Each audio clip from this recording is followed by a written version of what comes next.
Good morning, coffee lovers, and welcome to my kitchen. So today we're going to be making a cafe latte with the very beautiful 1-to-1 ratio ristretto. If you want to see how to make it, let's get on with it, and we're ready to rock and roll with this. I'll just show you the grinder settings. So here we go. So this is on an Arabica bean and it's a medium dark roast. So we've got a 14.4, we're saying 2-shot, and we're grind size 4. So if we just have a look at the beans inside the hopper, there we go.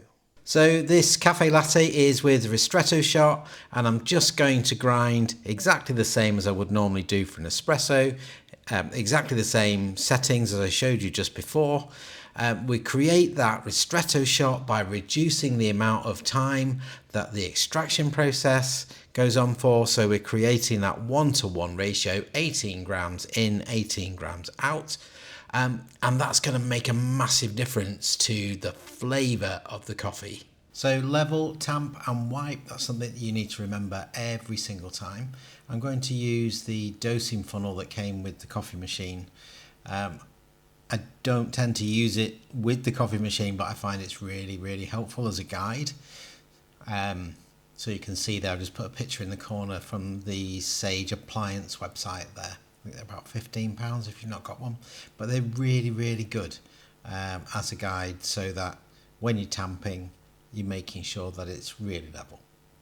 So that just pops on, it's with a twist onto the group handle, and then what I use, instead of buying an expensive tool to kind of break down the lumps, and sometimes you get clumping, especially when the grind is finer, and I just use a fork. I don't spend £60 on a distribution tool or anything like that. I just use the kitchen fork and just break down and distribute the grind nice and evenly. But obviously the first part of our 3-stage is level, and that's just picking the group handle up and just tapping it. And sometimes I tap the group handle onto the surface as well, just to bed the grind down a little bit.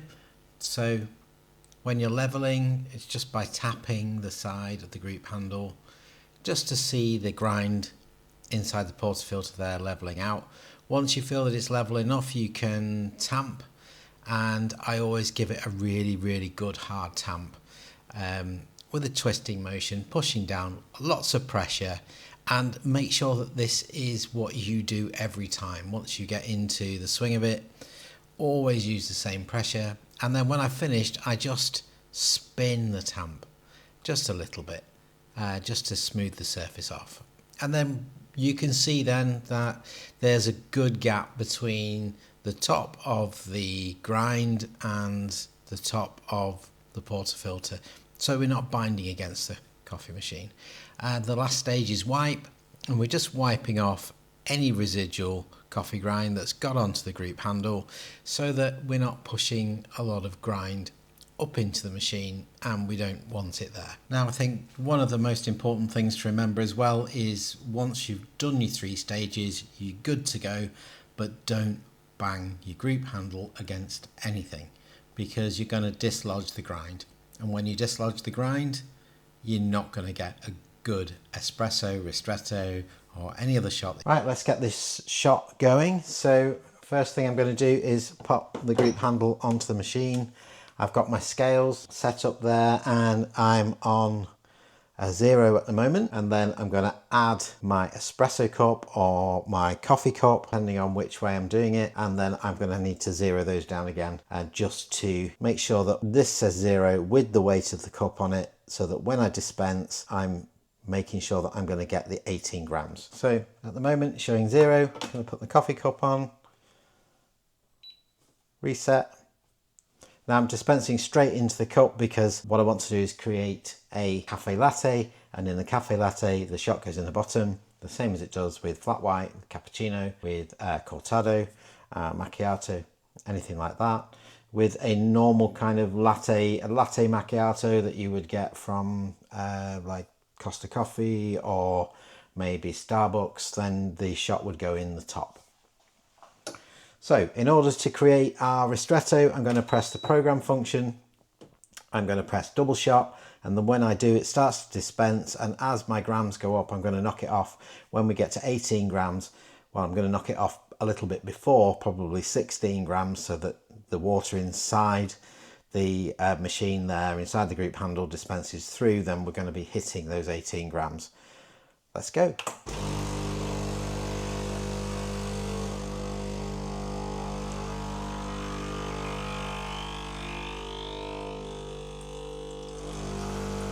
See some really good pressure here, and we're just waiting now, really concentrating on hitting 16.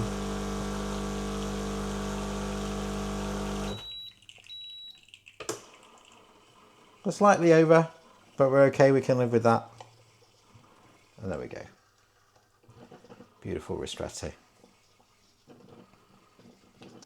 Okay, we're going to jump into steaming milk. I'm just going to use a jug like this.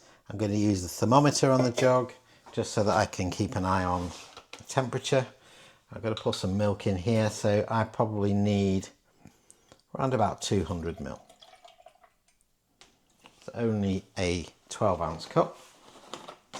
I'm going to pop the steam arm on now. So with these machines, really important is that we are getting the steam ready before we use it, because the first part of the steam that comes out is mainly water, and then it builds up to a steam. So let's get the water, you can see the water coming out there, let's get rid of that. Let's get a nice lot of steam. Perfect. You knock it off, lift the steam arm out to the angle that you want. So what I did there, I don't know whether you noticed, is that I just put the tip of the steam arm just inside the milk, and I'm letting it chirp away. So you get that kind of tearing paper sound. That's what we're looking for.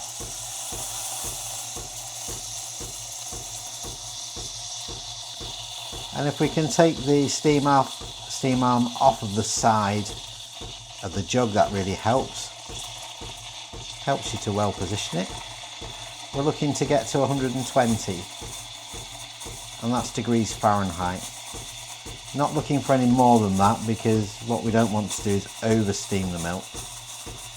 When we over steam the milk, then it becomes more difficult to actually get some latte art going. Nearly there.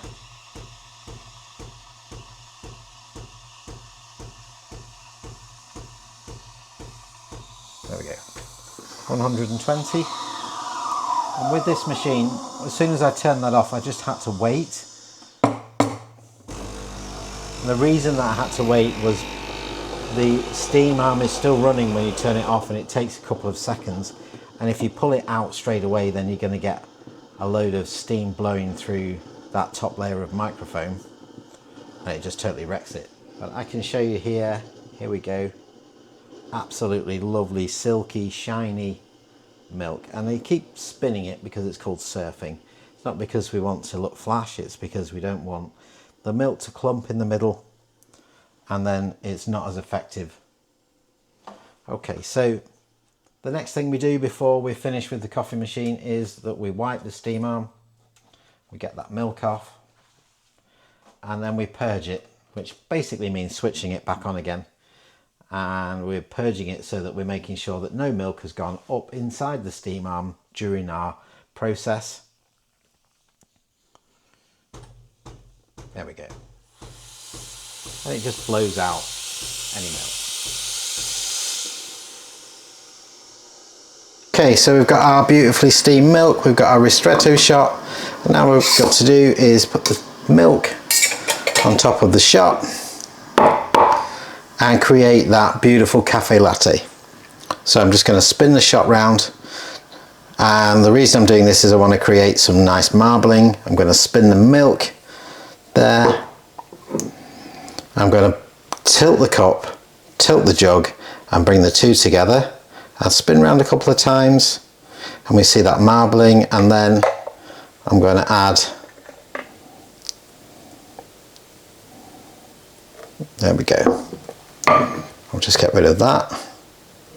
And we have one beautiful cafe latte. So I can show you that. Nice pattern on top. Really easy to do. Doesn't take much. A little bit of practice and you'll be absolutely fine. Okay, so we've made the cafe latte. I've got it here. I'm going to show you.